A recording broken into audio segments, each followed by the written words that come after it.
Bienvenue à tous les amis, comment allez-vous? Aujourd'hui, première GDC en HDV 15, on en avait encore jamais fait, on l'a lancé directement après la mise à jour. Vous allez sûrement l'avoir un petit peu en retard, mais en tout cas, je vous présente la toute première GDC HDV 15 de mon clan. Pour cette vidéo, je suis comme d'habitude chez Millésime. Nous avons fait la première GDC HDV 15 contre les bébés flingueurs. On est tombé contre eux, alors je sais plus si c'était une friend war, mais je crois pas. On est tombé contre les bébés flingueurs et nous avons gagné. C'était très serré. 43, 44, 43 sur du 40 attaques. Voilà, j'ai oublié de faire une petite attaque. Je suis désolé, je fais partie des 4 personnes qui n'ont pas attaqué. Mais aujourd'hui, on va aller voir les différents perfs que l'on a pu mettre en HDV 15. On en a pas mis beaucoup. C'était compliqué, on va changer, mais je vais découvrir les mêmes attaques en même temps que vous. On a l'attaque de Verbal sur The Warrior et on voit qu'on reste sur des attaques relativement semblables à de l'HDV 14 pour le moment avec ce magnifique skin du Warden. On reste sur des attaques relativement semblables aux HDV 14. On a quelques sorts qui changent un petit peu de temps en temps. On a vu la tour runique qui vient de se déclencher, qui a activé voilà, la capacité, le sort de rage et qui va pouvoir enrager au niveau des défenses. Pour le moment, on va pas grand chose.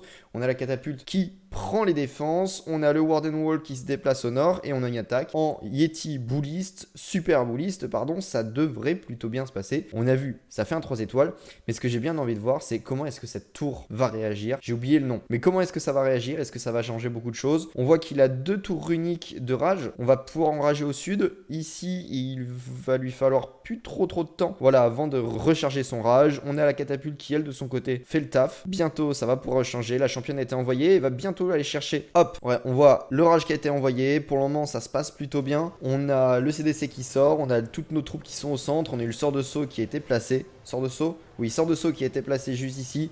Toutes les troupes sont au centre et on arrive à prendre l'HDV dans très peu de temps. La championne fait son taf, on a les sorciers qui eux sont level max et je crois que toutes nos troupes sont level max grâce au petit boost d'HDV qui permet de booster un petit peu tout. Les super bullistes n'ont pas pris de level, par contre il me semble qu'on a les super sorcières qui ont pris un level et je pense que ça peut être intéressant à tester cette composition à base de super sorcières. Maintenant on a le roi qui fait le tour, on a les super bullistes qui sont toujours présents et qui sont focus par les guérisseuses qui permet voilà, de les maintenir en vie. On a la T2 mono qui va aller chercher quelques super bullistes, je pense que voilà, il y en a un qui va tomber. La reine vient d'utiliser sa capacité, la catapulte est toujours présente et va bientôt libérer voilà, les cochons qui vont aller prendre le reste des défenses. Il reste plus grand chose, il nous reste un mortier, une tour d'archer. Donc pour une reine, pour des boulistes et surtout les guérisseuses qui sont juste derrière, le perf était présent, on accélère le tout. Mais en tout cas c'est une belle attaque. On a vu clairement dans l'attaque, dans la guerre, il y a eu très peu de 100%, que ce soit du côté des bébés flingueurs, que ce soit du côté de Millésime. Pourquoi? Je sais pas si l'HDV 15 change quelque chose. En tout cas ici j'ai pas vu beaucoup de changements de la part de la grande tour, j'ai oublié son nom. Je vais d'ailleurs aller la voir. Quel est le nom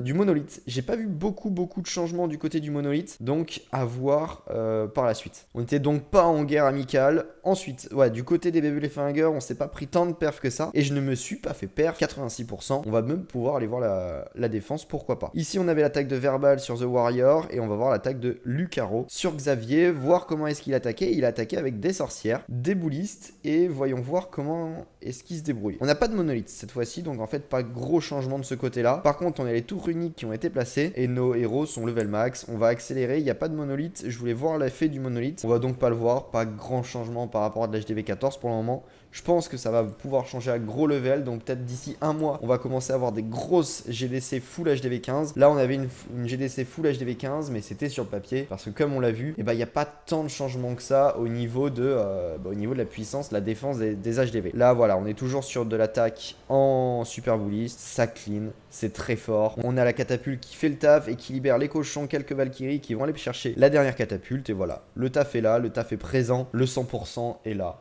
Voilà. Pour le moment, pas trop de changements en fait par rapport à l'HDV 14.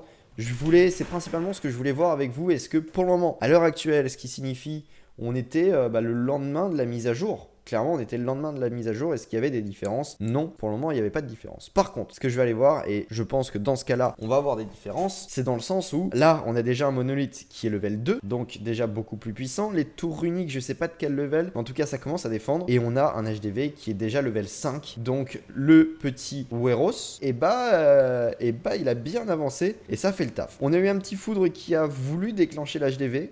ou alors déclencher la tour unique, je sais pas du tout. Ça avance, on est une attaque au dragon, est-ce que c'était la meilleure stratégie? Je suis pas sûr que ce soit la meilleure stratégie, en tout cas pour le moment ça fait un bon pourcentage. La tour unique, voilà, on la gèle en priorité, je pense qu'il va la regeler, non, et là ça fait beaucoup de dégâts, on a pris l'HDV, ça tombe. Bah y a pas grosse différence, j'ai l'impression, au niveau de la puissance de l'HDV, dites-le moi si vous voyez beaucoup de différence. Les skins qui sont magnifiques, le petit fil qui a dépensé dans le jeu, qui a dépensé 47 € pour avoir les nouveaux skins, mais en tout cas, ils sont beaux. Qu'est-ce qu'ils sont beaux ces skins là, magnifiques, la reine, la championne, des très beaux skins. On a les petits, on va le voir au moment du déclenchement de la reine, lorsqu'elle va déclencher sa capacité, mais sûrement des grosses différences, voilà, au niveau des archères qui ont aussi les cheveux blancs. Là on le voit directement, le monolithe qui fait énormément de dégâts, ça a attaqué Frosty. Non, Frosty, je sais plus du tout le nom du pet, mais ça fait du dégât, ça ralentit l'attaque, et là, pas de 100% pour Phil. Ça défend bien ce petit monolithe, il va falloir faire attention. Voyons voir, est-ce que nous avons 99%? Voyons voir où ça a pêché. On a encore une fois un monolithe level 2. On a les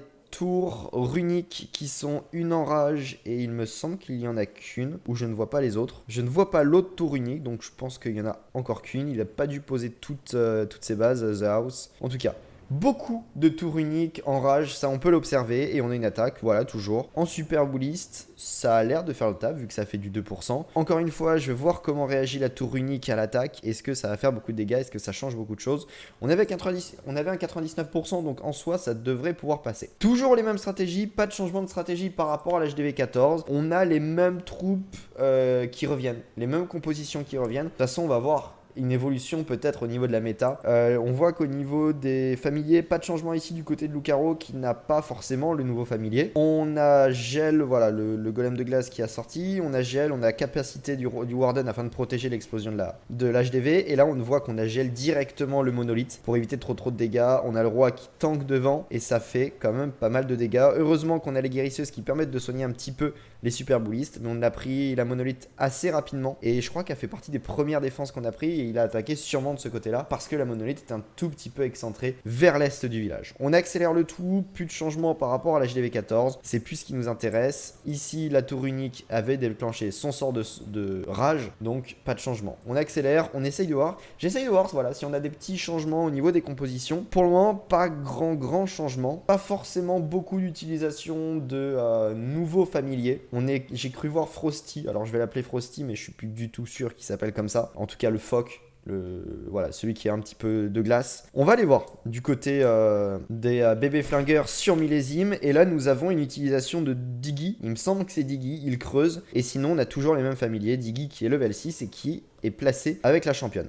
Au sud, le Warden a été placé, toujours même composition. Yeti super bouliste, ça a l'air de toujours être aussi efficace. Monolith level 2, on a la tour et cette fois-ci c'est de l'invisibilité. Est-ce que ça va changer quelque chose par rapport à l'HDV? J'aimerais bien voir. Et on n'a qu'une tour unique, on n'a pas une deuxième tour unique. Donc ok, si, une deuxième tour unique, encore une fois d'invisibilité pour protéger une catapulte et le monolithe. Voyons voir ce que ça fait. On voit qu'il attaque vraiment du côté aigle monolithe. On fait sortir le CDC, on va voir ce que ça donne. Est-ce qu'il va gel ou quoi que ce soit au niveau du monolithe? Pas plus que ça. Sort d'invisibilité, le monolithe va faire encore plus de dégâts. Pas grand changement, pourtant la base me semblait intéressante. Mais voilà, le monolithe on le prend très tôt dans l'attaque. L'aigle artillère fait limite plus de dégâts à long terme que le monolithe, mais c'est vrai que c'est quand même très efficace. Là, le sort d'invisibilité un tout petit peu trop tôt, ça a permis que l'HDV fasse des dégâts sur nos troupes, mais pas plus que ça. Ouais, je pense que c'est intéressant qu'on a des troupes rapides, parce que là, le temps que les troupes arrivent à focus l'HDV était déjà plus invisible. Donc, est-ce que ça a changé quelque chose dans l'attaque, sachant que les super boulistes c'est quand même très lent? Je sais pas si ça a vraiment changé quelque chose entre